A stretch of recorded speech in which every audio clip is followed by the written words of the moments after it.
దేవునికి వందనాలు, స్తోత్రం కలిగిన గాక. కూడి వచ్చిన సంఘ బిడ్డలకి, స్థానియ సంఘ కాపాడికి, ఊర్ల పెద్దలు చిన్నలకి, రాయల నుంచి వచ్చిన దేవుని పిల్లలకి, అలాగే పుట్టూరు నుంచి వచ్చిన దేవుని పిల్లలకి, ఫేస్బుక్లో వాట్సాప్లో దేవుని వాక్యం ఆలపించిన అందరికీ ఎప్పుడు వేరట వందనాలు. దేవుడు అందరికీ దీవించిన కాక. సరే అంటే మనం బైబిల్ తరగతిలోనికి మనం వెళ్తాం. మనం నేర్చుకున్న విషయం ఒకసారి చెప్పచ్చా? మర్చిపోయిందా లేదా తెలియదా? బైబిల్లో 800 మనుషులు. మొదటి మనుషుడు ఆదాము, రెండవ మనుషుడు ప్రగతి సమ్మతమైన మనుషుడు, మూడవ మనుషుడు పురాతన మనుషుడు, నాలుగవ మనిషిని మనం ఇప్పుడు నేర్చుకున్నాం. ఏంటంటే నవీన మనుషుడు. సోదరం చెప్పండి, సోదరం. సరే, రెండు వాక్యం చెప్పాలి, చదవాలి. ఎఫెసీ పత్రిక 2వ అధ్యాయం 15వ వాక్యం, ఎఫెసీ పత్రిక 4వ అధ్యాయం 23, 24 వాక్యం. రెండు వాక్యం చదవాలి. 2:15 ఇట్లు తండ్రి చేయొచ్చు, మనము జన్మ వలన యూదులమే గాని అన్యజనులను ఇట్లు తండ్రి చేయొచ్చు, ఇద్దరిని తన యందు ఒక నూతన పురుషునిగా సృజించి. ఒకటి నూతన పురుషుడు, నవీన మనుషుడు, అదే నూతన పురుషుడు, న్యూ మ్యాన్. తర్వాత ఎఫెసీ పత్రిక 4వ అధ్యాయం 23, 24. మీ చిత్తవృత్తి యందు నూతన పరచబడిన వారై నీతియు యథార్థమైన భక్తియు గలవారై దేవుని పోలికగా సృష్టింపబడిన నవీన స్వభావం. అక్కడ కూడా అదే రాయబడింది. రెండు మనుషులు అక్కడ రాయబడింది. ఒకటి నవీన మనిషి అంటే నూతన మనిషి, అంటే రెండే విధం. అక్కడ ఎఫెసీ పత్రిక 2వ అధ్యాయం 15వ వాక్యంలో రాయబడిన ఆ నూతన మనుషులు, ఎఫెసీ పత్రిక 4వ అధ్యాయంలో 23, 24లో రాయబడిన మనిషినికి చిన్న ఒక రెండు భాగం ఉంది. ఆ వాక్యములు రెండు భాగం ఉంటాయి. ఒకటి ఎఫెసీ పత్రిక 2వ అధ్యాయము 15వ వాక్యములు రాయబడినది, అదొక గుంపులకి చెప్పిన మాట. అంటే సమూహానికి చెప్పిన మాట, ఒక సమూహం అని చెప్పిన మాట. ఎఫెసీ పత్రిక 4వ అధ్యాయం 23, 24 వాక్యం చదివినప్పుడు అదొక వ్యక్తిపరంగా చెప్పిన మాట. నేను చెప్పిన అర్థమైందా? 2వ అధ్యాయం ఒక గుంపుకి, 2వ అధ్యాయం 15వ వాక్యంలో ఒక సమూహం అంటే ఒక గుంపు. రెండు అది ఇంకా ఏమని చెప్తుంటే ఒక సంఘానికి చెప్పిన మాట, అది సంఘానికి చెందిన మాట. ఎఫెసీ పత్రిక 4వ అధ్యాయములో 23, 24 వాక్యములు రాయబడినంటే సంఘములను ఒక వ్యక్తి గురించి చెప్పిన మాట. ఇప్పుడు మీకు అర్థమైనట్టుగా నేను అనుకున్నాను. అప్పుడు ఆ విషయం మనం నేర్చుకున్నప్పుడు నేను ఇద్దరు ముందుకు కొన్ని విషయములు నేను చెప్పారు, మీరు మర్చిపోలేదు అనుకున్నారు. రెండు, ఒకటి దూరస్తులు. 17వ వాక్యం 2వ అధ్యాయం 17వ వాక్యం చదివినప్పుడు ఆయన వచ్చి దూరస్తులైన మీకును సమీపస్తులైన వారికి. అక్కడ రెండు విధం. ఒకటి దూరస్తులు, రెండు దూరస్తులు అని చెప్పినది అన్యులు. దూరస్తులని చెప్పిన వారు, సమీపస్తులని చెప్పిన వారు ఎవరు? యూదులు.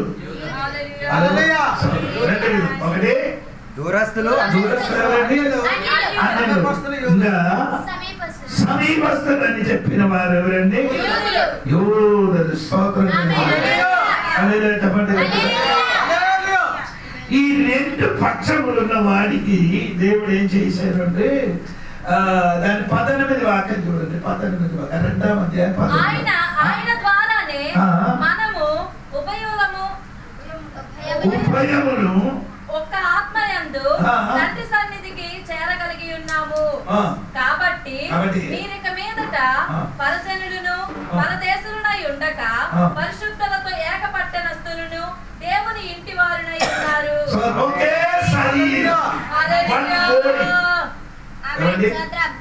ఒకే శరీరం. దూరస్తులు, రెండు సమీపస్తులు. ఇంకా 18 వాక్యములు చదివినప్పుడు అక్కడ కాదు 18 వాక్యములు ఉభయమని చెప్పిన వారు ఎవరు? ఇరు వర్గాలు. అది రెండు అన్యులు యూదులు. ఆ ఉభయములకి దేవుడు ఏం చేయ ఒక శరీరంగా మార్చి అది దేవుని సంఘం, అది దేవుని సంఘం, అది కొత్త మనుషులు. అయిన వారు ఉభయములకి దేవుడు ఏం చేశారు? కలిపారు. అందుకని దేవునికి నేను గట్టిగా కలిపారని 14వ వాక్యం చూడండి. 14వ వాక్యం 2 ఆయన సమాధానమై ఉండి మీకును మాకును మీకంటే అందరికి మీకు నాకు నాకంటే యూదులకి ఉండిన ఏముంది? ఏముంది? ద్వేషం అంటే ఎనిమిది శత్రుత్వం. అదే అర్థం తెలిసాను. నేను మీరేమో శత్రుత. అప్పుడు అన్యులకి యూదులకి ఏముంది? శత్రుత ఉంది. అంటే యూదులు ఎప్పుడు మనం నమ్ముతున్నారంటే మనమే దేవుడు దగ్గరే కూర్చున్న వాడు, మనకే దేవుడు ఉన్నారు, మనకే దేవుడు మాట్లాడుతున్నారు. ఎందుకంటే నేను ఆ రోజు చెప్పాను, యూదులకి 9 విధములున్న ఆశీర్వాదం వారి చేతులు ఉంటుంది. ఏంటంటే అబ్రహాం వారిది, ధర్మశాస్త్రం వారిది, యేసుక్రీస్తు 6 నుంచి వచ్చారు. ఇదన్నీ అంటే నేను చెప్పిన మాట మీరు మర్చిపోలేదని అనుకున్నారు. రోమాపత్రిక 4:5 వాక్యములు మీరు చదవండి. మెల్లమెల్లగా చదివితే మీకు అర్థమవుతుంది. త్వరగా సమయం పోతున్నది. మీరు ఇశ్రాయేలీయులను ఒకటి దత్తపుత్ర తండ్రి 2 నిబంధన 3 మహిమ 4 నిబంధన ధర్మశాస్త్ర 5 ధర్మశాస్త్రము 6 ప్రధానము అర్చనాచారాదులు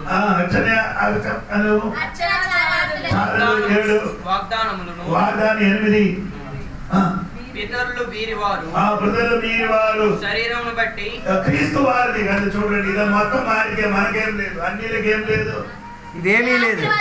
అన్యులంటే చెప్పిన మనమండి. యూదులంటే సున్నతి చేయదు వారు. ఏంటి యూదులంటే? సున్నతి మీరంటే ఆ మగ పిల్లలకు రాసి అయినా అక్కడ ఉన్న ఒక చర్మం కట్టి చేయనదే సున్నతు. అలాగే సున్నతి చేసిన వాడు దేవుని బిడ్డలంటే వారు అనుకోని ఇది మొత్తం వారిదే. ఏది? ఇశ్రాయేలు, ధర్మశాస్త్రము, మహిమ, దత్తత్వము, నిబంధన, వృద్ధులు, వాగ్దానము, యేసయ్య వారికి మనకేముంది? సున్నా. వారికి 9 ఉన్నాయి, మనకి అన్నిటికీ యూదులకి సంబంధం లేదు. అన్నిటికీ యూదులే మీరు కూడా అన్నిటి చేతుల నుంచి ఏం చేయను పుచ్చుకోలేదు. అది మాత్రం లేదు, అన్నిటికి చూస్తూ కుక్క అని పిలుస్తున్నారు. అన్నిటికి ఏమని చెప్తున్నారు? స్తోత్రం. ఇదే శత్రుత్వం. ఈ శత్రుత్వం దేవుడే చేశారు. అదే 2:14 వాక్యములో ఆ శత్రుత్వమైనదే ఆ దేశం దేవుడే చేశారు, కొట్టివేశారు. ఆయన మరణం వలన యేసు ప్రభు సిల్వర్ మరణించిన 2 చేయి చూడండి, 2 చేయి చూడండి. ఒక పక్క అన్నిటికి, ఇంకొక పక్క యోధులకి. 2 పక్షములు ఉన్న వాడికి కనిపడానికి యేసు మధ్యవర్తిగా ఆ సిల్వ మరణం వలన ఉభయములకి దేవుడే చేశారు, కలిపేశారు. కలిపిన కాబట్టి మరణం జరిగింది. యూదుల కోపం మొత్తం యేసయ్య మీదకి వచ్చింది. మనం ఇప్పుడు అందరూ ఒక్కటే అయిపోయింది. అందరు ఇప్పుడు అంటే ఇప్పుడు దేవుడు తిన్న పిల్లలందరికీ అందరి దేవుడు సన్నిధి కాపులు లేదు,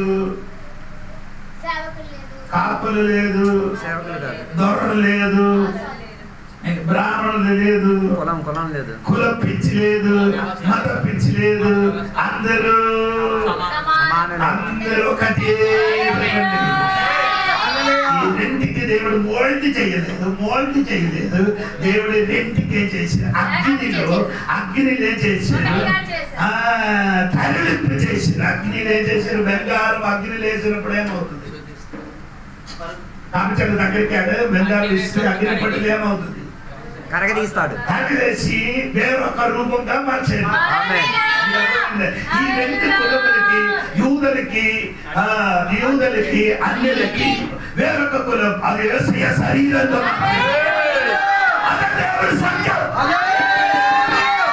నీకు అర్థమైందో లేదో దేవుడు సంఘం లోపలికి వచ్చిన వాడికి ఏం లేదు. కులమత వేదం లేదు, మత పిచ్చి లేదు. పాట నేను పాడలేదు.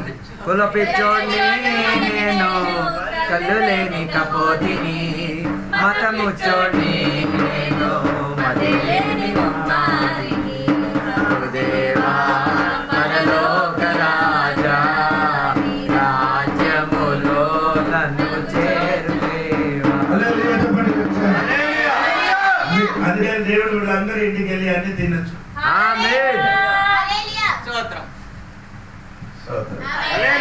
అందరికి ఇప్పుడు కూడా అది ఉంది. వారి దగ్గర నీళ్ళు తాగరు, వారి దగ్గర అన్నం తినరు, వారి ఇంటికి అడిగిపెట్టరు, వారి దగ్గర డబ్బులు తీసుకోకూడదు, వారి దగ్గర దూరంగా నిలబడాలి, ఇంటికి రాకూడదు, ముట్టకూడదు, చూడకూడదు, రాకూడదని వారి సమాజం చెప్పినప్పుడు యేసయ్య సమాజం ఏం చెప్పారు?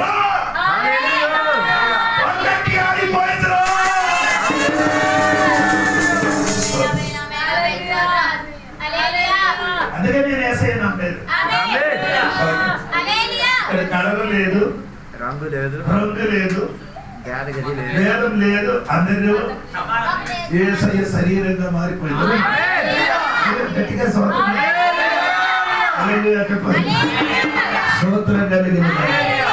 అప్పుడు నేను చెప్పుకొని వచ్చిన మాట ఇప్పుడు ఒకే శరీరంగా మార్చింది. అదే ఎపిసోడ్ 2:16 చదివితే మీకు నేను చెప్పిన కరెక్ట్ గా సంహరించి దాని ద్వారా తన ద్వారా యేసయ్య ద్వారా మరి ఇద్దరిని ఏక శరీరము చేసి యూదులకి అన్యులకి ఒక శరీరం. రెండు లేదు, ఒకే శరీరం. అనేది యేసయ్య సంఘమైన శరీరం.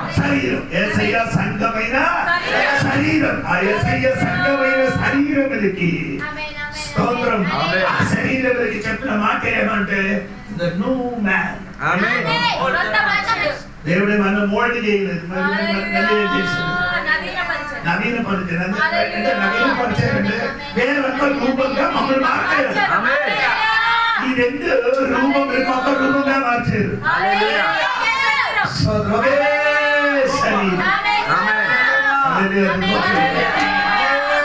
యేసు ప్రభువు బిడ్డలకి చెప్పిన పేరు నవీన మనుషులు. చెప్పండి, మనం అందరూ కొత్త మనుషులు. చూసి చెప్పండి, కొత్త మనిషి నేను.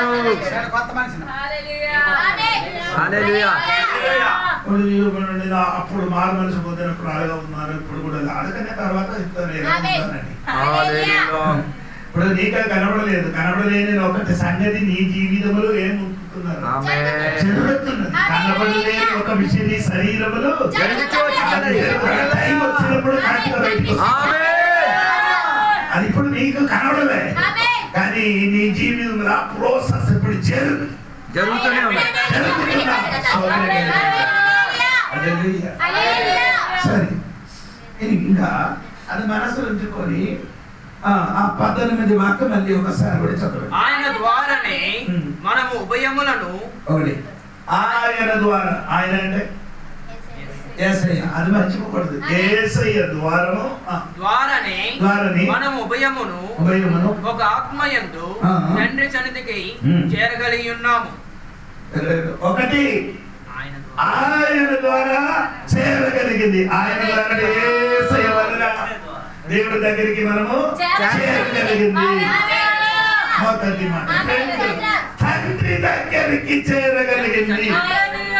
అక్కడ ఉంది కదా, సన్నిధికి మనం ఏమైంది? ఒకటి రాయనమని ఇలాగ రాశారు. ఒకటి యేసుక్రీస్తును మనకు చేరగలిగింది.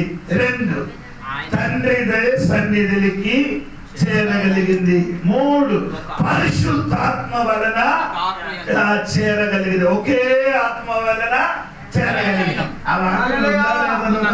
ఆయన ద్వారానే మనం ఉభయము ఒక ఆత్మయందు తండ్రి సన్నిధికి చేరగలిగింది.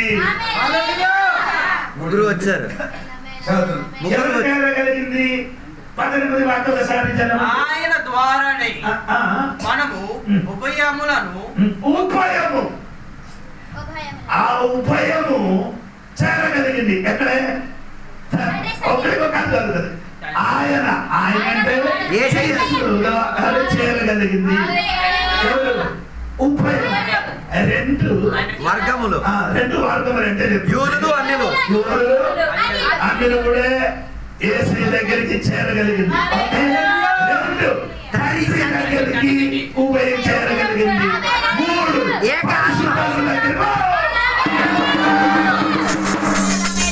యేసయ్య దగ్గరికి తండ్రి సన్నిధికి ఏక ఆత్మ ద్వారా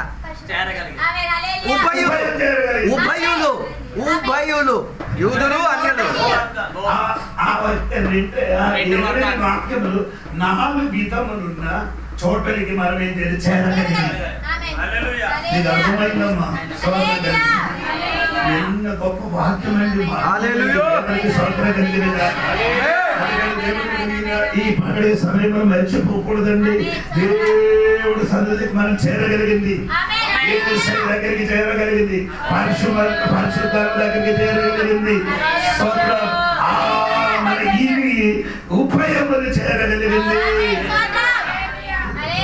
మా దేవుడు ఎందుకు సంఘం స్తోత్రం ఎలా చేయగలిగింది అని కూడా తెలియాలి. మరి మీకు దేవుడికి ఎవరి పత్రిక చూడండి. ఎవరి పత్రిక 10వ అధ్యాయము 10:20 వాక్యం చూడండి. 10:20 వాక్యం.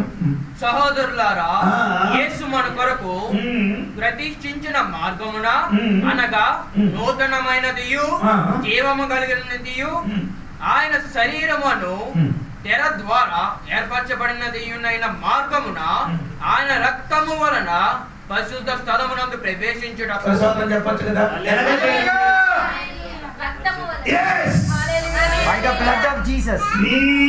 ఎక్కడికి చేరగలిగింది? ప్రవేశించంటే ఆయన రక్తం వలన.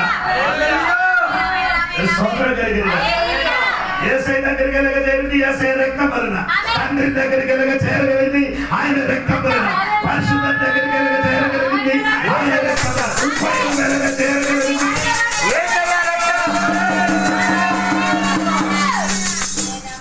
ఎందుకు? రక్తం ఏముంది? జీవం, ప్రాణం ఉంది. రక్తం ఏముంది? జీవమున్నగా బట్టి, ప్రాణమున్న కాబట్టి ఉభయము దేవుడి సన్నిధికి ఏమైంది?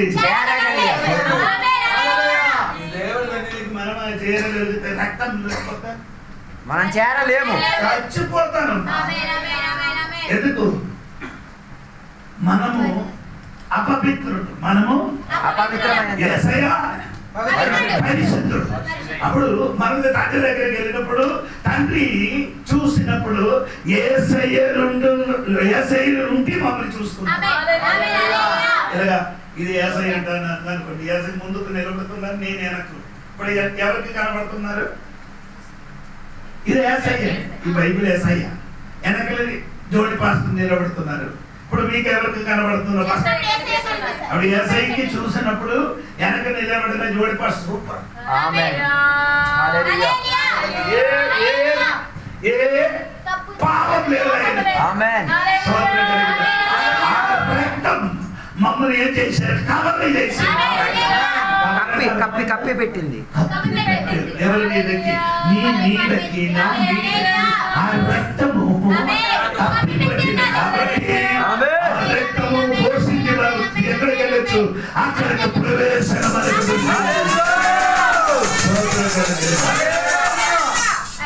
అక్కడికి ప్రవేశం జరిగితే అక్కడికి ప్రవేశం మనకి లేదు. వెళ్తే మనకి చాలా రాయి కొట్టి చంపాలి. అన్యులు కాబట్టి. అన్యాయులు కాబట్టి ఇప్పుడు కొట్టడానికి వీలు లేదు. ఎందుకంటే ఉభయులు మనం ఆ రక్తం మన మీదకి పడిన కాబట్టి. దేవునికి స్తోత్రం చెప్పండి గట్టిగా. చెప్పాలి గట్టిగా. ఆ రక్తము మన మీదకి ప్రోక్షింపబడింది. ప్రోక్షింపబడిన కాబట్టి 9:21 వాక్యం కూడా చదవండి. ఏప్రిల్ 9:21 వాక్యం కూడా. అదే విధముగా గుడారము మీదను సేవ పాత్రలన్నిటి మీదను ఆ రక్తమును ప్రోక్షించెను. మరియు ధర్మశాస్త్ర ప్రకారము సమస్త వస్తువులను రక్తము చేత శుద్ధి చేయబడిననియు రక్తము చిందింపకుండా పాప క్షమాపణ కలుగును. స్తోత్రం చెప్పాలి. రక్తం చిందింపకుండా పాప క్షమాపణ. పాప క్షమాపణ కలుగును. పాపం క్షమించాలంటే అరటి పండు వద్దు, కొబ్బరికాయ వద్దు, మేకలు వద్దు, పావురం వద్దు, ఏమొద్దు. తంత్ర మంత్రాలు ఏమొద్దు. తంత్ర మంత్రాలు ఏమొద్దు. ఇంకేం అవసరం లేదు. ఏమొద్దు. అరటి పండు వద్దు, కొబ్బరికాయ వద్దు, మన మేకలు వద్దు, పావురం వద్దు, పన్నీ వద్దు. అంటే రక్తం నీకు పాపశ్రమ దొరికింది ఎలాగా లేదు. పాపశ్రమ దొరకాలండి ఇక్కడ నుంచి అక్కడికి వెళ్ళాలి. ఇక్కడ మీరే మీకు కొందరికి తెలుసు. అక్కడ వెళ్ళి రెండు ఒకసారి ముడిగితే ఏం జరుగుతుంది? పాపశ్రమ దొరుకుతుంది. అలాగైతే ముడిగి ఇక్కడికి వచ్చి మళ్ళీ పాపి మళ్ళీ ఎక్కడికి వెళ్ళి ఆఖరిగా ఎన్నిసార్లు నీటిని ముడిగితే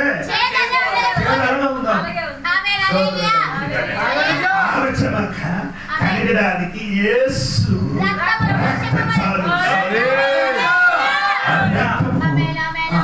మరి యోహాను సువార్త 1:17 మొదటి యోహాను పత్రిక 1:17 యేసు రక్తం సకల పాపముల నుంచి సమస్త పాపముల నుండి మనల్ని కడిగి వేయును. యేసు రక్తము అన్ని పాపము నుండి మనలను పవిత్రులుగా చేయును.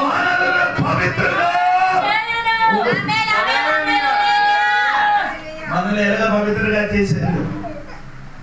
యేసు రక్తం. ఇది ప్రవాసనం మాత్రం కాదు తల్లి, ఈ రక్తం వలన పాప క్షమాపణ నీకు దొరుకుతుంది. అందుకని మనం ఇప్పుడు మమ్మల్ని దేవుడు చూసి నీతి బంధుడు అని పిలుస్తుంది. దేవుడు మమ్మల్ని ఎలా పిలుస్తుంది? ఎందుకని కూడా నీతి బంధుడు అని యేసుక్రీస్తు రక్తం మన మీదకి పడిన కాబట్టి మనం కూడా దేవుడికి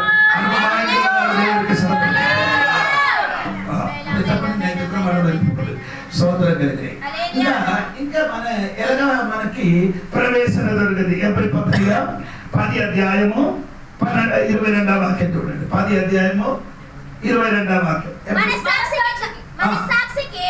కల్మషము తోచుకొనినట్లు ప్రోక్షింపబడిన హృదయముల గలవారమును నిర్మలమైన ఉదకముతో స్నానము చేసిన శరీరములను గలవారమునై ఉండి విశ్వాస విషయములో సంపూర్ణ నిశ్చయత కలిగి యథార్థమైన హృదయముతో మనము దేవుని సన్నిధానమునకు చేరుదము. దేవుడి సన్నిధికి ఎలాగా చేరింది? విశ్వాసమును బట్టి. విశ్వాసం లేకపోతే ఎక్కడికి చేరరు? దేవుడి సన్నిధికి. ఆదాము చేసిన తప్పేంటి? హల్లెలూయా. ఆదాము చేసిన తప్పు అందరూ చెప్పండి. ఎవరు ఏం చేశారు? ఆదాము చేసిన పాపం ఏంటిది? ఆదాము చేసిన పాపం చెప్పండి. నీకు ఏదో తెలిసిన చెప్పండి. ఆదాము ఏం చెప్పండి? జయింది కోణందరే ఆదాము ఓ పాప కోరుతలా చెప్పరా? ఆదాము కో పాప చెప్పండి. చూడండి ఆదాము చేసిన తప్ప ఏంటండి? పాపం. పండు తినడంటే మనం అన్ని పనులు తింటున్నాం. మామిడి పండు ఎన్ని తింటున్నాను? పాపం రాలేదు. తింటా పాపం రావాలి కదా కదా. ఒకవేళ పండు తిండి ఉంటే మామిడి పండు తిన్నారు, ఆపిల్ పండు తింటున్నారు. ఆయనకన్నా ఎక్కువ మనం ఆయన ఒకటే తినడుగా. ఆడికన్నా ఎక్కువ అయిపోయాం. పండు తినడం తప్పు కాదండి. రామాపత్రిక 14:23 వాక్యం చదవండి, ఎప్పుడు మీకు అర్థమవుతుంది. 14:20. అనుమానించేవాడు తినిన ఎడల విశ్వాసము లేకుండా తినును కనుక దోషి అని తీర్పు నొందును. విశ్వాస మూలము కానిది ఏదో అదే పాపము. విశ్వాసము మూలము కాదు ఏదో అదే పాపం. ఆదాము చేసిన పాపం దేవుడు చెప్పారు, ఈ వృక్ష ఫలం నీ ఏం చెయ్యకూడదు. అప్పుడు సాతాను వచ్చి ఏం చెప్పారు, తినమని చెప్పాడు. ఎవరి మాట విశ్వసించారు? దేవుడు మాట కంటే సాతాను మాట కాబట్టి అదే పాపం. దేవుడి మాట కంటే దేవుడు పండే తినొద్దు అన్నారు, సాతాను తినమని చెప్పాడు. ఎవరి మాట విన్నారు? మీరు కూడా కదా. ఈ జ్వరం కడికడి వచ్చిన ఎవరో మంత్రం చేశారు, అందుకని మీరు ఆ ఊర్లో గారెడి విద్య చేయని వారి దగ్గర అక్కడికి వెళ్ళి చూడమని చెప్తే ఆ మాట విని వెళ్తే అదే పాపం. అందుకే ఇది పూచాను సోయి.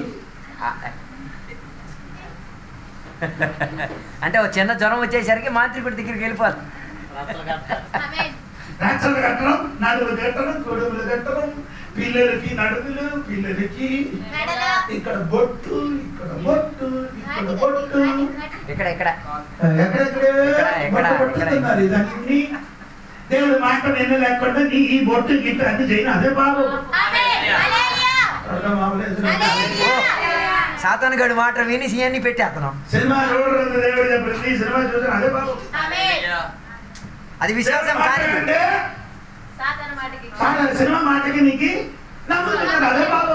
అంటే సాతాను గడి మాటలు వింటే వాటిలో విశ్వాసం ఉండదు, సందేహం ఉంటుంది. ఈ అయ్యగారు ఏం చెప్తున్నారు? 8 ఆవడానికి వెళ్ళిపోతున్నారు. హలో, విశ్వాసము లేనిది పాపము కదా. విశ్వాసం కానిది నీ బైబిల్ కంటే ఎక్కువ దేనికి సినిమా సీరియల్ అదే పాపం. చచ్చిపోయి అదే చేస్తున్నారు. ఈ పాపం చేసి ఈ వారం ఎన్ని సినిమా చూసిన వాళ్ళు చెప్పి ఈ వారం పోస్టర్లు చూడలేదు.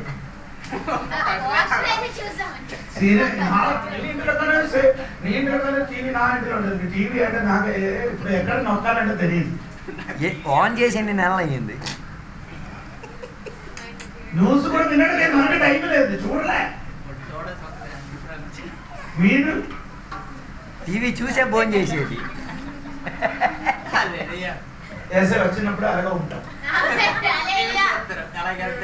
టీవీ చూసి విశ్వాస అయిపోయిన విశ్వాస. నాకు సినిమా చూడడం, టీవీ చూడడం అంటే అలర్జీ లేదు, కానీ పరలోకం వెళ్ళాలని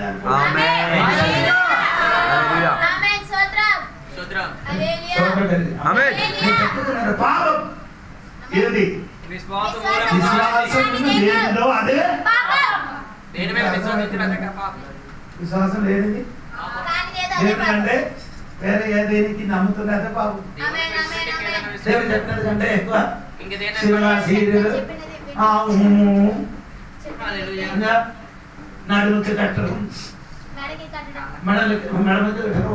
ఒకసారి మీరు ప్రార్థన చేయడానికి రక్ష అడుగున్నాడు. 8 లక్షలు ఇప్పుడు అవడండి, కొడుకు చనిపోయాడు రా బాబు, కొడుకు చనిపోయాడు కాబట్టి రాత్రి పడుకున్నప్పుడు ఆ దెయ్యం వచ్చి ఏం చేసినాడు, ఇంటికి పడిన వాడికి మంచం మీద కిందకి పడేసాను. ఏం చేసినాడు? మంచం మీద పడుకున్న వ్యక్తి పిల్లలు లేచినప్పుడు ఎక్కడ పడుకున్నాడు? అందుకే చెప్పిన వాడి దగ్గరికి వెళ్ళారు, మాధురి దగ్గరికి వెళ్ళి ఆడు చెప్పి రక్ష కట్టు అక్కడ మొత్తం కట్టు. పరశురాములో పాస్టర్ గారు నన్ను పిలిచి ప్రార్థన చేయడానికి వెళ్ళేది. నే ప్రార్థన చేయాలి. అజిత్ గారు వాక్యం చెప్పిన తర్వాత నేను వాక్యం చెప్పడానికి వెళ్ళాడు. దేవుడు చెప్పారు ఇలాగా నేను చెప్పారు మొత్తం తీయవా, ఆ రక్ష మొత్తం తీయేసి అప్పుడు విడుదల జరుగుతుంది. రక్ష మొత్తం తీసి మొత్తం పోకట్లు వేసారు, అమ్మడానికి కాదు. మీరు అందరూ ధైర్యాలు దాన్ని తీసుకొని వెళ్తే జల్లిసారు. నాకు నీళ్ళకి జల్లిసారు. నీళ్ళు జల్లి లేకపోతే మీరు మళ్ళీ అది తీసుకొని కట్టుతారు. నీళ్ళు దగ్గర స్నానం చేసినాడు కట్టేస్తాడు. నాకేం అవ్వలే. ఆమేన్. అప్పుడున్న కడుపు ఇప్పుడు ఉంది, అప్పుడున్న ప్లేస్ ఇప్పుడు ఉంది. మనిషి అలాగా ఉంటుంది. మీరైతే హల్లెలూయా. లోకంలో ఉన్నవాడు కంటే లోకవాడు. నేను ఈడికి ఏం చేయాలి, ఈడేం చేస్తాడు? ఈడలో ఉన్నాడు కాదు, లోకంలో ఏంటి? ఉన్నాడు గొప్పవాడు. సాకారు కంటే పెద్దవాడు నాలో ఉన్నారట. లోకంలో ఉన్నవాడు సాకారు. దానికంటే పెద్దవాడు ఎక్కడ ఉంది? నాలో ఉంది కదా. పనికి రాదురా ఈ పని. ఆ. ఎరడి విధులు ఏ పని అదక పోయిందిరా, కాలం పోయిందిరా, ఎస్ఐ వచ్చిందిరా, శివుడు మరణించిరా, ఆయన రక్తముల విధి తగులుతా. దానికే కాదు ఫెయిత్, విశ్వాసం ద్వారా ఏం చేయాలి? విశ్వాసం ద్వారా ఎక్కడికి వెళ్ళదు, మనకి ఎక్కడ చేరగలుగుతుంది. దేవుడు సన్నిధికి వెళ్ళగలుగుతుంది, రక్తం వల్ల చేరగలుగుతుంది. విశ్వాసం వల్ల ఎక్కడికి వెళ్తుంది? దేవుడి సన్నిధికి మనము చేరగలుగుతున్నారు. దేవునికి స్తోత్రం కలుగుతుంది. ఆయనే మార్గం, ఆయనే విశ్వాసం ఉంది. అక్కడికి ఏం చేయొచ్చు? చేరగలం. అందరికి పడింది విశ్వాసం. స్తోత్రం. యేసు అంటే యేసు దేవుడే. యేసు దేవుడు దేవుడు అంటే నమ్ముతుంది, కానీ వారికి ఏం లేదు. విశ్వాసం లేదు. ఏంటి విశ్వాసం? యేసయ్య వలన రక్షణ ఉంది అని వారేం చేయలేదు. అది విశ్వాసం లేదండి. ఎవరికి నీకు నమ్ముతుండే ఆడికి వెనకలి నీ అని చెప్పి వెంబడించు. అవును కదా? యేసయ్యకి నమ్ముతుంటే యేసయ్యకి ఏమవుతుంది? ఆదివారం ఆపారు కదా, ప్రతిరోజు యేసయ్యకి చేయాలి. అందరూ ఆదివారం కాదని అనుకున్నాను. ప్రతిరోజు ఏం చేయాలి? వెంబడించేది తండ్రి. మనం నేర్చుకున్న విషయం అంటే విశ్వాసం ద్వారా దేవుడి సన్నిధికి మనకేముంది? చేరవల్లుతున్నారు. దేవునికి స్తోత్రం కలుగును గాక. స్తోత్రం. అంటే రోమాపత్రిక 5వ అధ్యాయం 2వ వాక్యం కూడా చదవండి. రోమాపత్రిక 5వ అధ్యాయం 2వ వాక్యం. రోమాపత్రిక 5వ మరియు అధ్యాయం. ఆయన ద్వారా మనము విశ్వాసము వలన ఈ కృపయందు ప్రవేశము గలవారము. ఎలాగ ప్రవేశం? విశ్వాసం వలన దేవుడి సన్నిధికి మనకు ప్రవేశం ఉంది. విశ్వాసం లేకపోతే మనం అక్కడికి ప్రవేశించలేదు. అందుకని దేవుడి సంగమా విశ్వాసం ద్వారా మనకు ప్రవేశం ఉంది. దేవుడికి స్తోత్రం కలిగింది. ఇంకా ఎలాగ ప్రవేశం ఉందో చూడండి. ఎఫెసీ పత్రిక 3వ అధ్యాయం 12వ వాక్యం. 3వ అధ్యాయం 12వ వాక్యం చూడండి.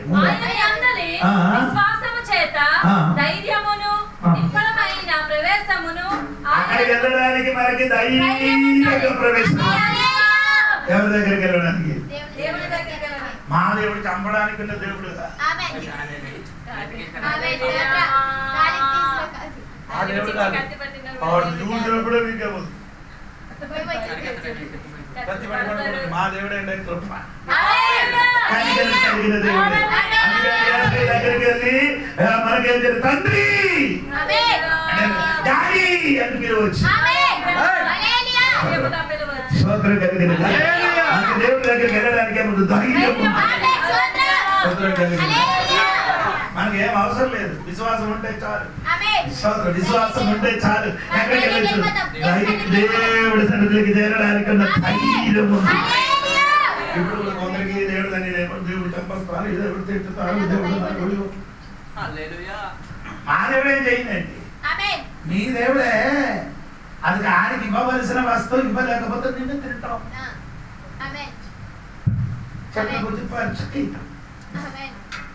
నేను చెప్పిన మీకు అర్థమైందా లేదు?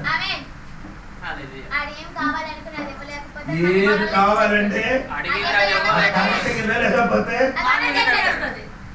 ఎలా చెప్తున్నాడు తెలుగులో? దేవత తెలిసింది. మీకు ఈ దగ్గర చెప్పినా మీకు అర్థం అవుతుంటే దేవుడికి ఇస్తాడు. ఒక ఇంటిలో ఆడికి తీసుకొని సాక్ష్యం చెప్పాలంటే అప్పుడే మీకు అర్థమవుతున్నాను. ఏమైందంటే ఒక దెయ్యం వచ్చాడు. ఆడి పూజలు చేసిన వ్యక్తి, పూజ చేసిన వాడు. పూజ చేసిన వాడు ప్రతిరోజు కొన్ని దినములు ఏం చేయలేదు, కొన్ని సమస్య వల్ల ఏం చేయలేదు. పూజ చేయడం మానేసినప్పుడు ఆ దేవదేవుడు చెప్పారు, ఈ రోజు సాయంత్రం లోపల నీ తమ్ముడు రక్తము నోటి నుంచి వచ్చి ఏమవుతుంది, చచ్చిపోతాను చెప్పు. కరెక్ట్ చెప్పినట్టుగా తమ్ముడు ఏమైంది, రక్తం కక్కేసి చెప్పేసి రక్తం కక్కేసి చచ్చింది.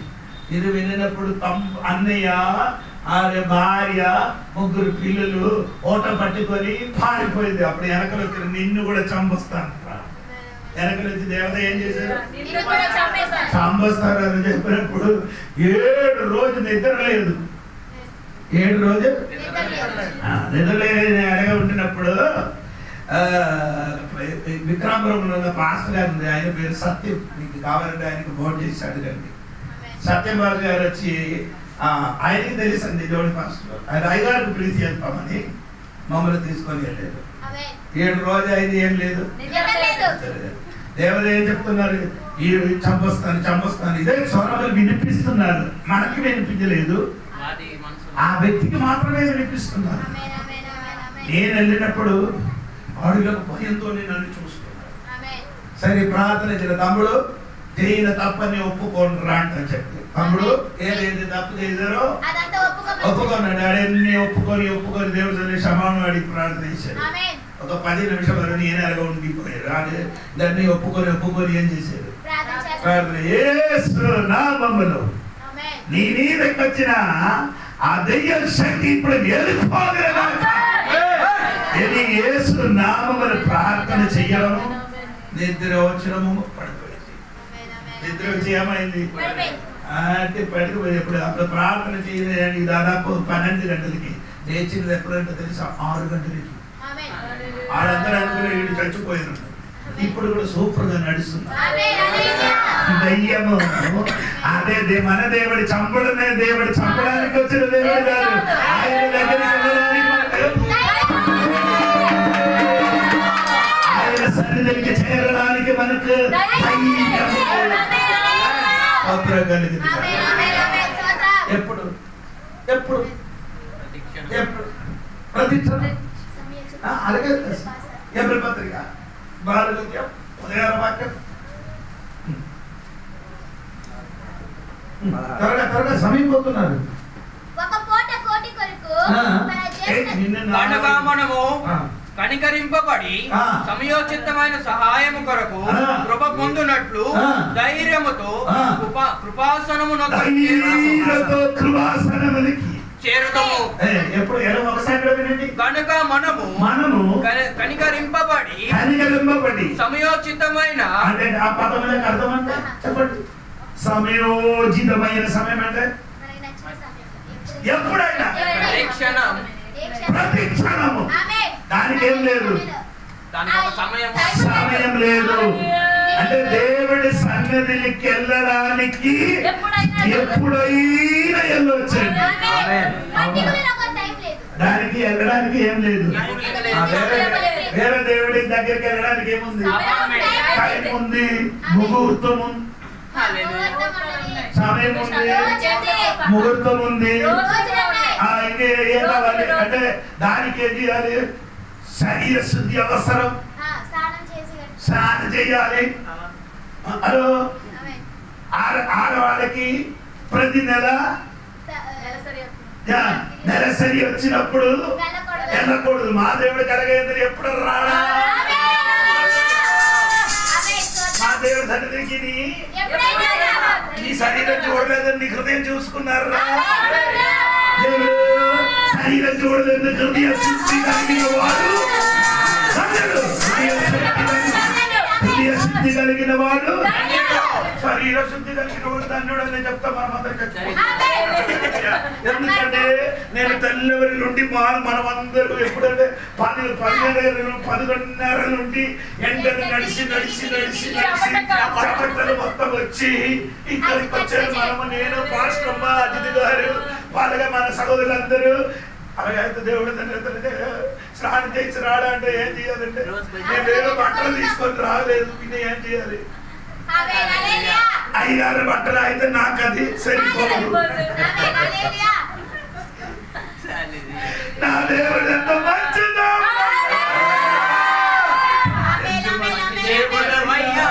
యేసయ్యా చింతలన్నీ తీరేనయ్యా యేలేగా ఎంత మంచి దేవుడవయ్యా యేసయ్యా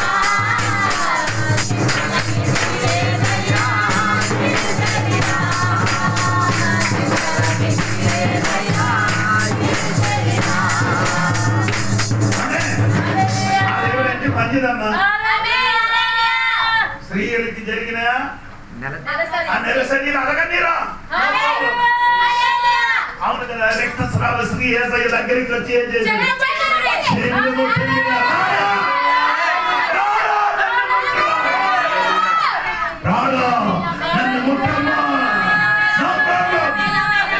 ఈ రోగము కాలి రక్తస్రావం ఉంది వ్యక్తిగా నాకు అవసరం లేదు. నీ మనస్సు మంచిదైతే యేసయ్యా మంచి దేవుడయ్యా. ధైర్యం ఉంది యేసయ్య దగ్గరికి. నీ బట్టలు ఎలాగొందో అది అవసరం లేదు. నీ శరీరములే కానీ మనసు మాత్రం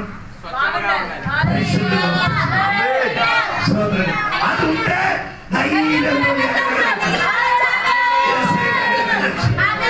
ఎప్పుడు సమయోచిత సమయం సమయోజనమైన సమయం ఎప్పుడు రాత్రి 12 ఓకే, లేదా రాత్రి 3 గంటలు ఓకే, 10 గంటలు ఓకే, తెల్లవరి ఓకే, ఎప్పుడు అప్పుడు ఎప్పుడంటే అప్పుడు యేసయ్య దగ్గరికి వెళ్ళి ధైర్యంగా వెళ్ళొచ్చు.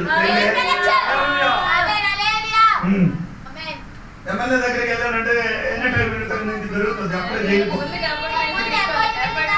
ముందుకేం చేయాలి? అపాయింట్మెంట్. డాక్టర్కి చూడాలంటే అప్పుడు ఈ డాక్టర్కి చూడడం అవసరం లేదు, అపాయింట్మెంట్ లేదు.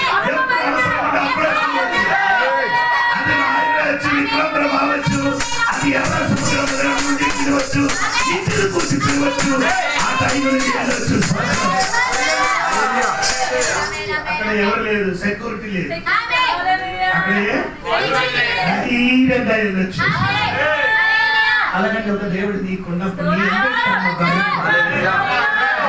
సరి అయిన దేవుడు, ఇదే సరి అయిన మార్గం, ఇదే సరి అయిన సత్యం, సనాతన సత్యం. ఇది మార్పు లేని సత్యం.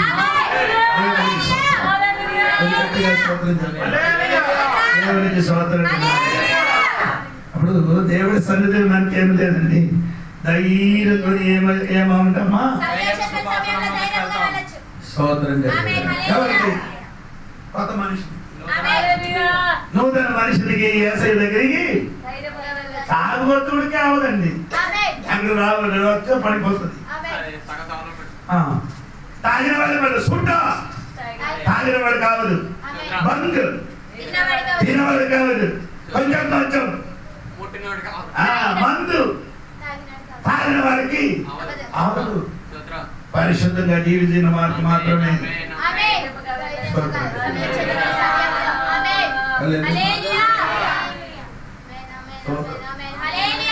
సరే, ఇంకా 2-3 మాటలు చెప్పి సమయం పోయిన కనుక దేవునికి స్తోత్రం కలిగింది.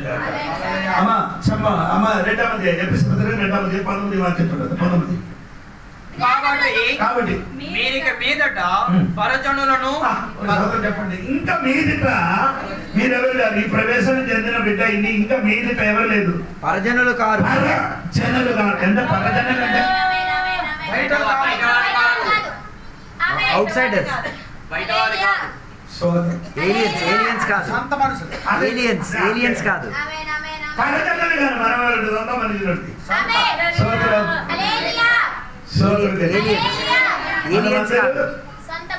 సొంత మనుషులు దేవునికి సొంత సొంత మనుషులు. తర్వాత పరదేశులునై ఉండక ఇంకెవరు కాదు. పరదేశం వేరే ఊర్లో ఉన్నవారు కాదట అని అర్థం. మనకు ఇప్పుడు ఏ ఊర్లో ఉన్నారు? ఈ ఊర్లో ఉన్నవారు కాదు మనం. ఈ ప్రదేశం చెందిన దేవుని బిడ్డ పరదేశులు కాదు. ఎందుకంటే పరదేశులకి ఏమో చెప్పొచ్చు కానీ మనం పరదేశులు కాదు. ఇప్పుడు మీకు తెలియదు కదా, ఇక్కడ కత్తి ఏదో పని చేయడానికి కొందరు మనుషులు ఇక్కడికి వస్తున్నారు. బయట ఊరు వాళ్ళు అక్కడ इधर से क्या नहीं है, वो तो गुजरात में, राजस्थान में आने वाला है इधर काम करने के लिए. ऐसे वाला नहीं है. మనం అలాంటి వాడు కాదు. పరదేశి కాదు. మనకి పరదేశికి ఏం లేదు, సొంతం దేశం ఉండదు. దేశం ఉండదు. మనకి సొంత దేశం ఉంది, తండ్రి ఉంది, దేవుడు ఉంది, దేశం ఉంది. మనం ఇంకా పరదేశులు దేవుడి సంఘ బిడ్డలు ఇంకా ఏమంటే పరదేశులు కాదు, అన్యులు కాదు, అన్యులు కాదు, పరదేశులు కాదు. తర్వాత పరిశుద్ధులతో ఏక పట్టణస్థులను బాబు ఏక పట్టణస్థులు. పట్టణస్థులు కాదు, అక్కడ ఇంగ్లీష్ లో ఏమంటారు అంటే you are fellow citizens. Citizen, ఒకే సిటిజన్ ఉన్నవాడు, పౌరస్థితి కలిగిన వారు. ఒకే పౌరస్థితి. పౌరస్థితి అంటే మీకు అర్థమైందా? పౌరస్థితి ఏంటి పౌరస్థితి అంటే? అంటే అదే మన ఆంధ్రలో ఉన్నవారండి, లేకపోతే ఇండియాలో ఉన్నవారని తెలియడానికి ఇండియాకున్న ప్రతినిధి, ఇండియాలో ఉన్న వ్యక్తి అని తెలియడానికి ఉన్న పౌరస్థితి. ఇండియాకున్న ఆధార్ కార్డు మనకు ఉన్నట్టుగా ఇండియాకున్న ప్రతినిధి. దేవుడు సంఘ బిడ్డల ఇండియా ఎవరు కాదు, ఏక పట్టణస్థులు గారిగా రాయబడుతుంది. అంటే పట్టణస్థులు కాదు, ఒకే రాజ్యంలో ఉన్నవారంట. పరదేశులు కాదు, అన్యులు కాదు, ఒకే పట్టణం, ఒకే సిటిజన్షిప్. మనకందరికి ఒకటే సిటిజన్షిప్, పౌరస్థితి ఉన్నవారట. ఎక్కడ మనకి రెండు పౌరస్థితి,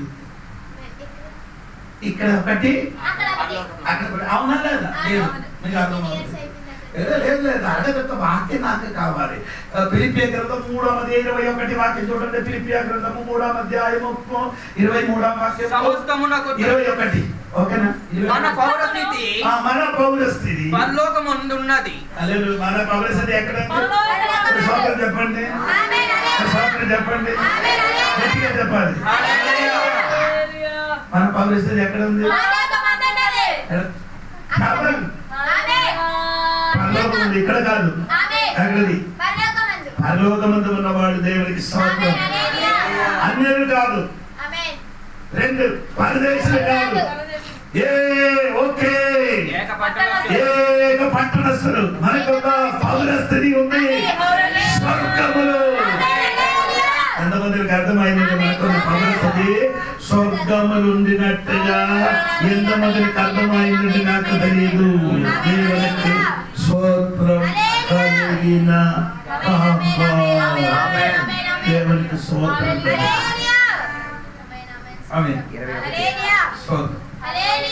అందరికి పౌరస్థితి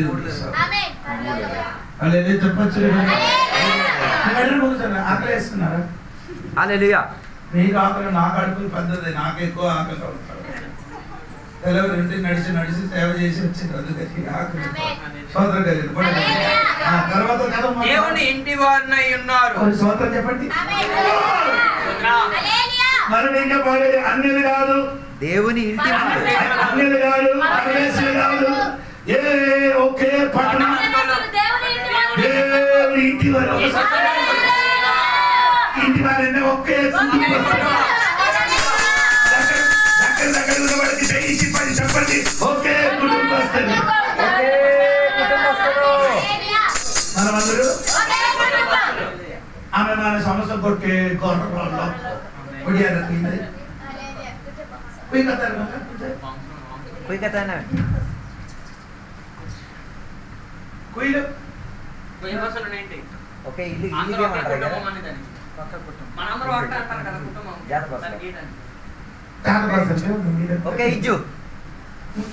ఓకే ఇజ్జు ఇజ్జా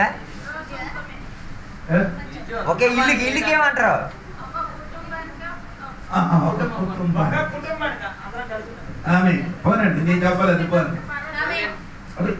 ఇప్పుడు భూమిలో ఉన్నది 3 కుటుంబస్థలండి. ఇప్పుడు భూమిలో ఉన్నది వారి నుంచి వేరే కుటుంబస్థలు వచ్చారు.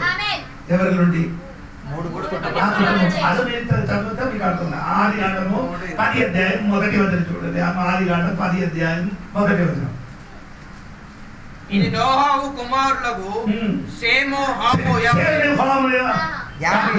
హలో, అంటే ఈ జల ప్రళయం వలన భూమిలో ఉన్న మనిషికి దేవుడు ఏం చేశాడు? చంపేశాడు. కొంతమందికి అందరికీ నాశనం చేశారు. ఆ ఓడలు 8 మందిని ఏం చేశారు? ప్రవేశించారు.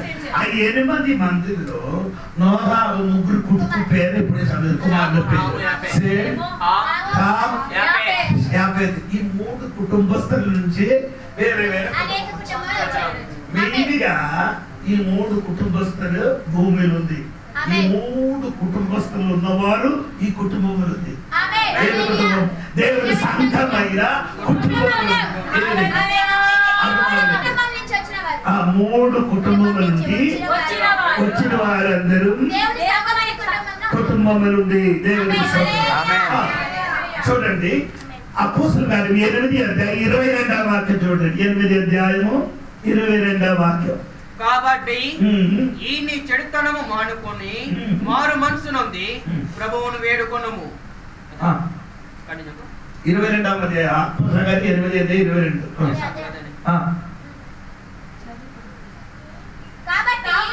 ఈ చెడుతనం మానుకొని మారు మనసు నుండి ప్రభువును వేడుకొనుము. ఒకవేళ నీ హృదయ ఆలోచన క్షమింపబడవచ్చును. నీవు ఘోర దుష్టత్వములను దుర్నీతి బంధకములను ఉన్నట్లుగా నాకు కనబడుచున్నదని చెప్పాను. అందుకు సీమోను మీరు చెప్పిన వాటిలో ఏదియు నా మీదకి నేను చెప్తానండి. ఆయన పేరు అక్కడ ఉన్నది, మీరు చూడండి. 26వ వాక్యం నుండి చదవండి. 26వ నీవు లేచి దక్షిణముగా వెళ్ళి యెరూషలేము నుండి గాజాకు పోవు అరణ్య మార్గమును కలుసుకొనమని ఫిలిప్పుతో చెప్పగా అతడు లేచి వెళ్ళెను. అప్పుడు అథియోపియాలో రాణి అయిన అథియోపియాలో రాణి అయిన అందగా కింద మంత్రి ఆమె యొక్క ఎథియోపియాలోనున్న వ్యక్తి, ఐథియోపియాలో ఉన్నవాడు మారు మనసు పొందేది. అదే ఎవరి కుటుంబమైన హాము కుటుంబములు పుట్టినవాడు. ఎవరండి? హాము కుటుంబంలో పుట్టినవాడు. ఆయన ఎవరు? ఆ మంత్రి పేరండి నపుంసకుడు. ఆయన ఏ కుటుంబస్తుడండి? హాము కుటుంబము నుండి చెందినవారి. హాము కుటుంబం నుండి చెందినవారి సోదరు. రెండవది అపోస్తలుల కార్యం 9వ అధ్యాయం చూడండి. సౌలు, అవును కదా? సౌలు రెండవది కుటుంబస్తులు ఎవరేనంటే సౌలు, షేము, హామ్. స్తోత్రం, స్తోత్రం చెప్పండి. దేవునికి స్తోత్రం, దేవునికి స్తోత్రం చెప్పండి. సౌలు షేము వంశములు పుట్టినవారే, ఆ కుటుంబములు చెందినవారే. స్తోత్రం. ఈ అపోస్తలుల కార్యం 10వ అధ్యాయములో కొర్నేలియు అని చెప్పబడిన శతాధిపతి ఉంది. ఆయన యాఫెతు భవన కుటుంబస్తులు చెందినవారు. నేను ఇప్పుడు చెప్పిన అర్థమైందా? ఎవరు? నపుంసకుడు. ఇథియోపియాలో ఉన్నవాడు షేమ్. సారీ, హామ్. దేవునికి స్తోత్రం. రెండవది షేము వంశావళి ఉన్నవాడు. మూడవది కొర్నేలియస్ యాఫెతు వంశములున్న వారు. ఈ 3 కుటుంబములు ఉన్నవాడు ఒక కుటుంబంలోనికి వచ్చారు. అర్థమైందా లేదా? ఏది కుటుంబం? దేవుని కుటుంబములకి చెప్పండి. ఈ 3 కుటుంబములున్న వాడే భూలోకములు అగ్ని చిదరి నివసించున్నారు. ఆ కుటుంబములున్న వారందరూ ఎక్కడ వచ్చింది? దేవుని కుటుంబం, దేవుని సంఘంలో.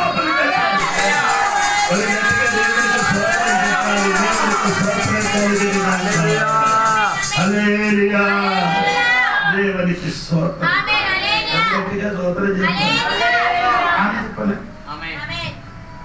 ఎఫెసీయుల పత్రిక 3:14 కూడా వాక్యం చూడండి. ఎఫెసీయుల పత్రిక 3:14 పరలోకమందును భూమి మీదను ఉన్న ప్రతి కుటుంబము అంటే హలో స్తోత్రం చెప్పండి గట్టిగా. స్తోత్రం చెప్పండి. ఈ దేవుని సంఘమైన కుటుంబములు ఉన్నవారు కొందరు ఎక్కడ ఉంది? కొందరు ఎక్కడ ఉంది? పరలోకం ఉన్నారంటే ఈ కుటుంబం కొందరు ముందుకు ముందు ఏమైంది? అనగా నా భార్య కూడా చనిపోయి కుటుంబం ఉన్నది. ఇంకా కుటుంబములు ఉన్నవారు మనమందరే.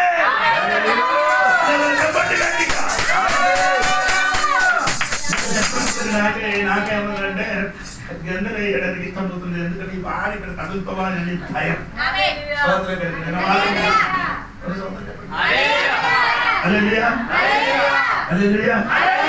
అప్పుడు కొందరు ఎక్కడ ఉంది?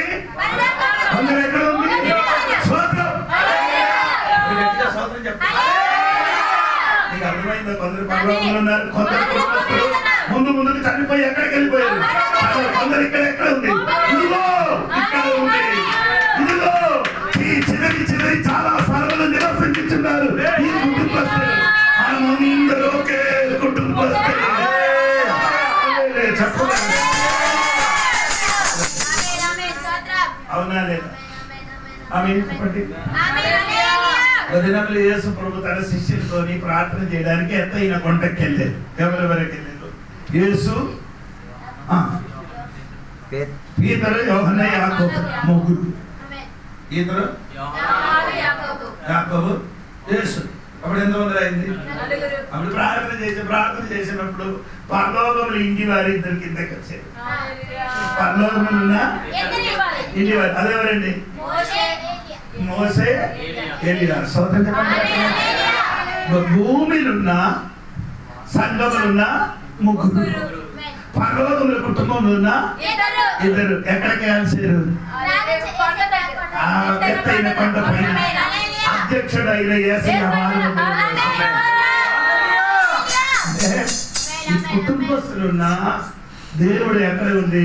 వారి తోటుగా ఉన్నా. ఈ 2 కుటుంబములు ఉన్నవాడు కలిసినప్పుడు యేసయ్య కూడా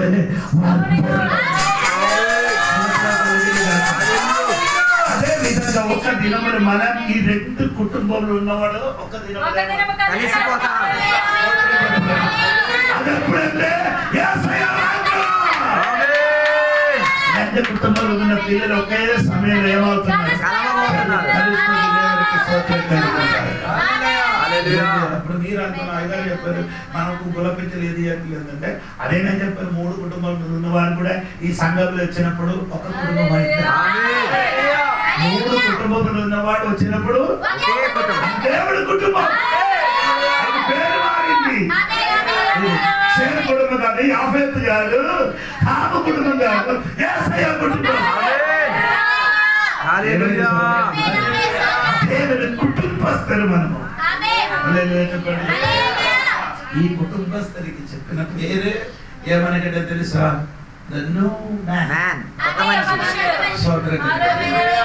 ఈ కుటుంబస్తులు ఉన్న వారందరూ కొత్త మనిషి. పాతది కాదు, కొత్త మనిషిదే. నవీన స్వభావం చెందిన దేవుడు. నవీన స్వభావం చెందిన మనిషి. అవునా? సోదరు చెప్తా. నేను రక్షణ పొందిన ముందుకు ఏ పని ఏమంటే తాగం. మీరందరూ కొలిసి తాగుతున్నారు, నేనే సొంతం తయారు చేశాను. 21 రోజు అదన్నీ కలిపి చెప్తే మీరు రేపు చేసుకోబోయేమో భయం. అదన్నీ 21 రోజు పెట్టి సరే ఉంచి 3 పాత్రలు కడిగింది. ఒక పాత్ర దాని పైన కాకపోతే దానిపైన ఒక పాత్ర అది నీళ్లు పెట్టి దాని నుండి ఒక పైపు పెట్టి పైపు లోపలికి ఒక బోట్లు పెట్టి బోట్లు లోపలికి ఇలాగా పడిపోతూనే ఉంటాం. ఆ వచ్చినది చల్లగా నీరుతోటి పెడుతున్నారు. అది పెట్టినప్పుడు ఇలాగ రేలు ముట్టి అగ్గిని కాలిస్తే అగ్గి చెయ్యమవుదు. అదే తాగినవాడే స్తోత్రం. స్తోత్రం. రెండవది నంబర్ పేకాడినవాడు. రెండవది నంబర్ ఏమండి? పేకాడినవాడు. మూడవది నంబర్ గుంటా వల్ల తిరిగిన నా జీవితంలో యేసయ్య వచ్చినప్పుడు ఈ 3 స్వభావం మారి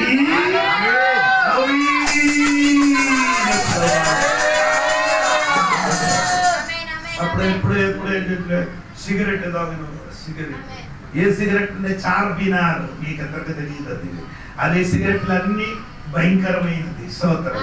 దానిలోనికి ఏం కలుపుతున్నారంటే గంజయి కలిపి అది ఇలాగ పెట్టి తాగిన వాడే. స్తోత్రం. యేసయ్య లోపలికి వచ్చినప్పుడు తాగడం మారింది, తాగడం మారింది, గంజయి తాగడం మారింది, సిగరెట్ మారింది.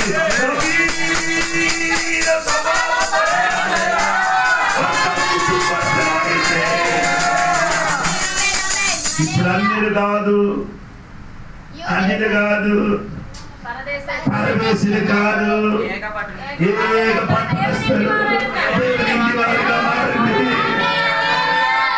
ఇప్పుడు నా పేరు దేవుడి ఇంటి వారు. అవునా లేదమ్మా? కాదు. ఆ దెయ్యం పట్టిన మనిషినికి ఏం పేరు పెట్టిస్తున్నారండి? సేన అని పిలుస్తున్నారు. కానీ యేసయ్య వచ్చి ఆయన పేరు మార్చినప్పుడు పేరు మారింది. ఏమంటే ఇప్పుడు సేన గానే దేవుడు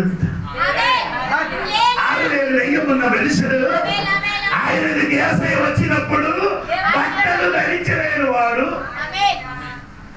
ఎక్కడ ఉన్న సమాధి లోపల నివసించిన వాడు యేసయ్య వచ్చి బాధపడినప్పుడు బట్టలు ధరించుకొని యేసయ్య కాలు కింద కూర్చున్నారు.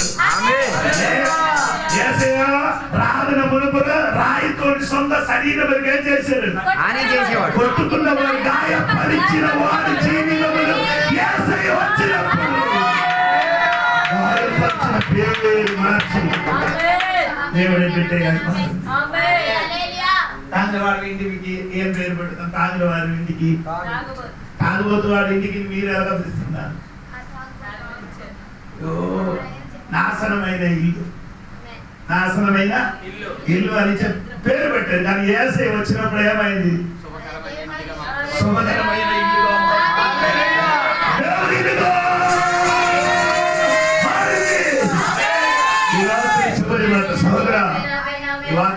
నీతో దేవుడు ఈ రాత్రి మాట్లాడుతున్నాడు. నీ స్వభావం మార్చడానికి లోకంలో ఏ శక్తికి ఆవదండి. యేసయ్య రెక్కలు యేసయ్య మీద నమ్ముకుంటే ఈ రాత్రి నీ స్వభావం మారుతుంది, నీ జీవితం మారుతుంది, నీకు కొత్త పేరు దొరుకుతుంది, నవీన స్వభావం వస్తుంది, ఇంటి వారిగా మారుతుంది, దేవుడి ఇంటి వారిగా మారుతుంది, పౌరస్థితిగా మారుతుంది. అది నీ అందరూ కాదు. యేసయ్య దగ్గర కన్నా యేసయ్యను పిలుస్తున్నాడు. ఈ వాక్యంలో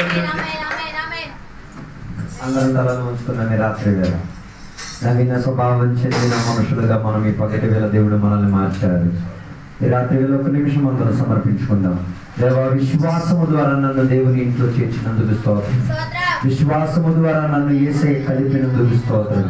విశ్వాసము ద్వారా తండ్రి సన్నిధిలోకి మమ్మల్ని కలిపినందుకు స్తోత్రం. విశ్వాసము ద్వారా దేవుడు మనల్ని ఏక ఆత్మగా పరిశుద్ధాత్మతో కలిపినందుకు స్తోత్రం. అందుకే ఈరోజు మీరు కొత్త నవీన మనిషిగా మార్పు చెందగలిగి తీరారు. మరి ఆదాం అని పిలువబడిన మనిషిని కాము, ప్రకృతి సంబంధమైన మనిషివి కాదు, ఆ పాత మనిషివి కావు. ఇక నీవు నవీన స్వభావం చెందిన మనిషివి. అందుకే నవీన స్వభావం చెందిన నీవు విశ్వాసములో నడిచి తీరాలి, విశ్వాసాన్ని హత్తుకు తీరాలి, విశ్వాసముని ఏం చేయాలి? ఆధారం పెట్టుకు తీరాలి. నవీన స్వభావం చెందని వారు ఏం చేసి తిరుగుతారు? విశ్వాసం లేని దానిని పట్టుకొని పాపం చేసి తిరిగినప్పుడు మనం దేవుని బిడ్డలుగా నవీన స్వభావం పొందిన వారు విశ్వాసములో రోజుకు రోజు అభివృద్ధి పొంది తీరాలి. విశ్వాసములో క్రీస్తేసునంతటిగా ఎదుగుదల పొందుకు తీరాలి. విశ్వాసములో బలపడి తీరాలి. అందుకే బైబిల్ సెలవిచ్చిందన్నమాట, ఆవగింజ గింజంత ఉన్న విశ్వాసం చాలు, ఎలాంటి పెద్ద కొండైనా ఏం చేసి తీరొచ్చు, పడవేసి తీరొచ్చు. అందుకే రాత్రి వేళ దేవునికి సన్నిధిలో అప్పగించుకుందాం.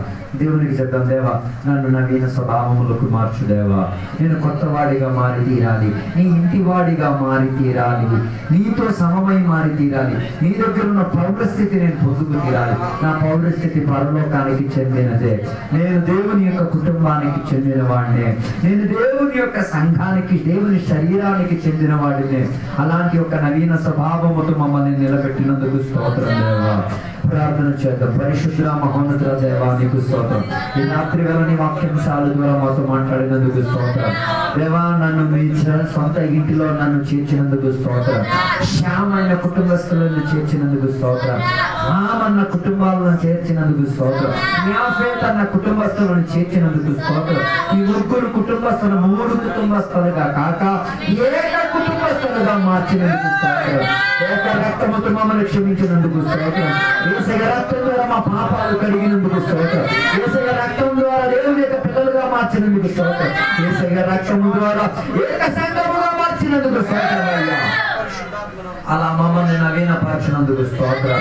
అలా మమ్మల్ని దేవ కుల భేదం కలిగిన మమ్మల్ని, మత భేదం కలిగిన మమ్మల్ని, దేవా భేదాలు చెంది రంగు భేదాలు కలిగిన మమ్మల్ని దేవా ఏక పురుషునితో కలిపినందుకు స్తోత్రం. ఏక దేవునితో కలిపినందుకు స్తోత్రం. ఏక రాజ్యములో చేర్చినందుకు స్తోత్రం. ఏక పౌరస్థితిలో తీసుకొచ్చినందుకు స్తోత్రం. ఏక కుటుంబం లోపల చేర్చుకున్నందుకు స్తోత్రం. ఇలా మమ్మల్ని నవీన పరిచినందుకు స్తోత్రం. ఇలా మమ్మల్ని మార్చినందుకు స్తోత్రం. ఇలా మమ్మల్ని చేర్చుకున్నందుకు స్తోత్రమయ్యా. ఇలా కృపా సింహాసనం అందు మమ్మల్ని తోడుకొచ్చినందుకు స్తోత్రమయ్యా. ఇలా గాన ప్రతిగానం దేవునికి ఉచ్చరింపు సత్యముతో స్తోత్రం కొనియాడడానికి వాక్యం ఇచ్చినందుకు స్తోత్రమయ్యా. అలా మమ్మల్ని నవీనతలతో ముందుకు కొనసాగింపు చేయమయ్యా. దేవా విశ్వాసం కానిదేది మాకు వద్దయ్యా. విశ్వాసం కానిది మేమేమి ఎంచుకోకూడదయ్యా. విశ్వాసానికి ఆధారం కానిది ఏది మాకు వద్దయ్యా. నవీన స్వభావం పొందిన మేము విశ్వాసములో బలపడి తీరాలి. విశ్వాసము మా వెలిగిలలో పనిచేసి తీరాలి. విశ్వాసం మాలో వృద్ధి తీరాలి. విశ్వాసంలో మేము పరిపక్వత పొంది తీరాలి. విశ్వాసములో మేము పోరాడి తీరాలి. విశ్వాసములో మేము ధైర్యం చెందిన వారిగా మారి తీరాలి. విశ్వాసమే మా జీవితానికి ఆధారమయ్యా. ఈ రాత్రి ఎలాగా దేవుని యొక్క బిడ్డలందరికీ కూడా సహాయం చేసినందుకు స్తోత్రం అయ్యా. నన్ను సహాయం చేసినందుకు స్తోత్రం. మా అందరికీ నవీనతతో నడిపించినందుకు స్తోత్రం అయ్యా. ఇంతసేపు వాక్యం బోధించిన సేవకులను దీవించినందుకు స్తోత్రం. స్థానిక సంఘ కాపరిని దీవించినందుకు స్తోత్రం. స్థానిక సంఘ బిడ్డలను దేవుడు దీవించినందుకు స్తోత్రం. ఆరాధన పాల్పంచుకున్న బిడ్డలందరినీ కూడా దీవించినందుకు స్తోత్రం. ఈ గ్రామ నివాసులందరినీ కూడా దేవుడు సహాయం చేసినందుకు స్తోత్రం. వారికి కూడా దేవా ఈ నవీన స్వభావంలోకి తీసుకొచ్చినందుకు స్తోత్రం. వారు కూడా విశ్వాసానికి ఆధారం చేసే ప్రక్రియలో విశ్వాసం కాని దానిని ఏమి ఎంచుకోలేనట్టు మమ్మల్ని సహాయం దయచేయండి దేవా. ఈ వినలతో నింపినందుకు స్తోత్రం. సహాయపరిచేట్టు ఇచ్చి నడిపించినందుకు స్తోత్రం. యేసు నామములో అడిగి వేడుకున్న పరమ తండ్రి. తండ్రి యొక్క కుమారక పరిశుద్ధాత్మక సహవాసం ఇప్పుడు వెళ్ళప్పుడు ఇక్కడికి వచ్చిన భక్తులతో దేవా నీ 2వ రాకడ వరకు తోడైందను గాక. యేసు రక్తమే జయం, యేసే వాక్యమే జయం, యేసు నామమే సంపూర్ణ జయం కలుగును గాక. దాని సత్యంతో 3 సార్లు నిలుచుతామా? శక్తి మనం పూజించిన దేవునికి స్తోత్రం చేద్దాం. నవీన స్వభావంలో మనల్ని మార్చినందుకు స్తోత్రం చేద్దాం. విశ్వాసాన్ని ఎంచుకోవడానికి స్తోత్రం చేద్దాం. కృపా సింహాసనం యొక్క పరిగెత్తడానికి స్తోత్రం చేద్దాం. దేవుడు మనందరికీ ఆరోగ్యం దేవుడు మనం అందరిని కూడా దీవించును గాక. ఆమేన్. అందరికీ వందనాలు.